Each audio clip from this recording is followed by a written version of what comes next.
Rita and James, as always. Rita, Victoria grabbing the headlines. Queensland's doing its best. Queensland did a great job this week of completely making whatever of itself. I'll leave the expletives for others to fill in. Rita, talk us through Melbourne. Let's talk about Melbourne first. Well, we've had more footage come to light overnight, this time from a Wallan checkpoint just outside of Melbourne. A woman, her name is Natalie, was stopped by police and then what looks like from the video forcibly removed from her car. Let's have a quick look. Can you get out of the car, please? No, I don't feel safe. You're armed. You're safe. Don't you worry about that. No, I don't feel safe. You're attempting to get into my vehicle. What are you doing? What are you doing? Why? Excuse me. You're not practicing. What the f doing? What the f doing? Hey! Get off me! Get out of the car. Get off me! She's got anxiety. Relax. Relax. She's sick. She's actually sick. Relax. Hey! Relax. Relax. Well, don't you feel safer seeing that? I mean, if that's what Victoria Police think is community policing and how to handle the COVID restrictions, well, I think they've got a few questions to answer. I'm not going to form a complete judgment until we know the full story, but from what little we've seen on that vision, again, it just looks heavy-handed. It looks like police overreach, and it's terrorising law-abiding people needlessly. It's absolutely terrorising. That's what it is. It's terrorism, pure and simple. That woman is terrified. We don't know the circumstances fully, as you said, Rita, but we've got our eyes in our head. She claims they were upset because she had a phone charger on her mobile attached to the... I'm not exactly sure what the initial issue is, but it's apparently a checkpoint that she goes past regularly and hasn't had any issue until that. And that escalation is what worries me. Surely there's a better way to handle it than to immediately manhandle somebody. And apparently, according to her, a number of other officers then came in and also apprehended her, and she feels like she was treated unfairly and roughly. Oh, disgustingly, James. Yeah, and I mean, I think, look, a couple of points off of that. Number one, where are the de-escalation tactics in here? Why do the cops have to go from 0 to nuclear in 10 seconds, which is apparently what happened there? Number two, yes, we have to be careful. We don't know what happened in the lead-up to that video. There apparently is another video which I have not seen, and we should wait to form a judgment until we see that. However, taking into account all of the cases we have seen in recent days and weeks, Katie Barnett, the law professor, who said she, as law professor, didn't feel comfortable arguing with the cops when they told her she couldn't stop when she was drinking a takeaway coffee on the street. All the different videos of people being monstered and abused, people having their doors kicked in because they liked a Facebook post.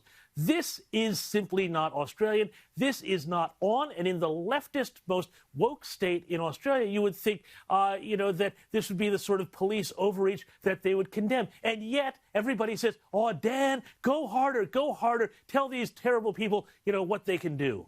Well, this is so despicable. It is. You mentioned the law professor because that's an important one, because that you've got someone who should be equipped to be able to defend herself. I know her. She is not a crazy. I know her. Oh, yeah. no. She is a very well-credentialed professional woman, respected, and knows the law, but she said she was scared in that situation, and she was also fearful for her mother who was with her because she was worried her mother was going to be saddled with a $1,652 fine. These fines are being handed out in Victoria like you would not believe. Victoria Police has handed out more fines than any other police force. Even before the second wave, they had handed out 10 times more fines than New South Wales. And these fines are crippling at a time where people can least afford them.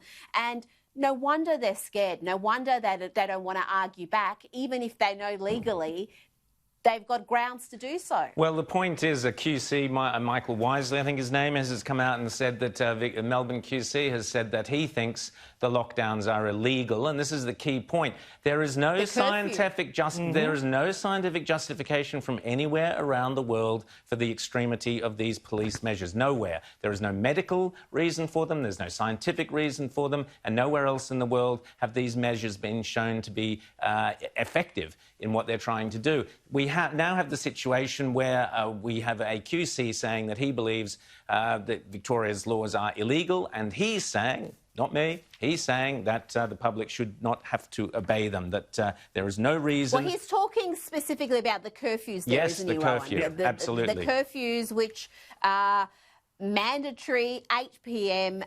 They're going to give us an extra hour shortly, though, so there'll be a 9 p.m. curfew. Yippee! But it's interesting because we were told this entire roadmap that was laid out by Dan Andrews last Sunday was all rooted in science. It was all based on the modelling. Supercomputer, Rita.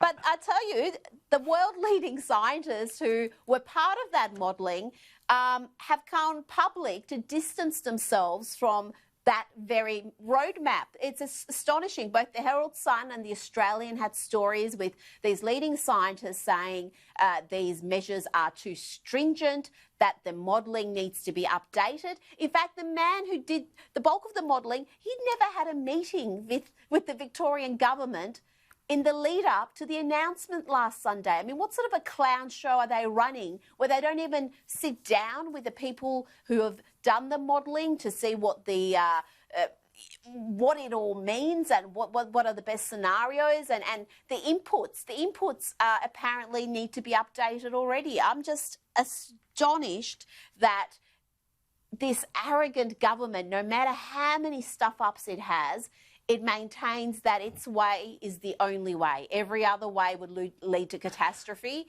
Well, so, James, apparently the good news is that pet groomers are back in business. Is the clown show that Rita refers to is really swinging into operation now? We do know. I mean, this is scientific expert advice at its very best. Now, apparently, soon you will be able to go and get your Cocker Spaniel clippered when you are in Melbourne. So how wonderful for that. But here's the crazy thing. You can get your Cocker Spaniel clippered, but you can't get your lawn mowed.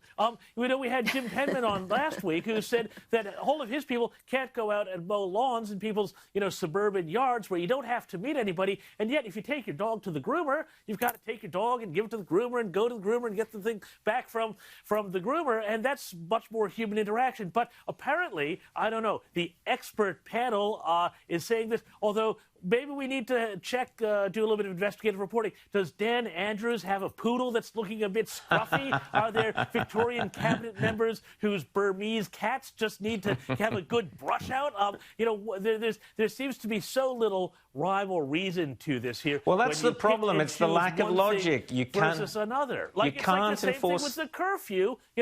Now the virus is going to stay out for one more hour, so we'll be safe until 9 p.m. because it's like vampires, and maybe if we have a steak and a cross and a silver bullet and garlic, we can ward this thing off.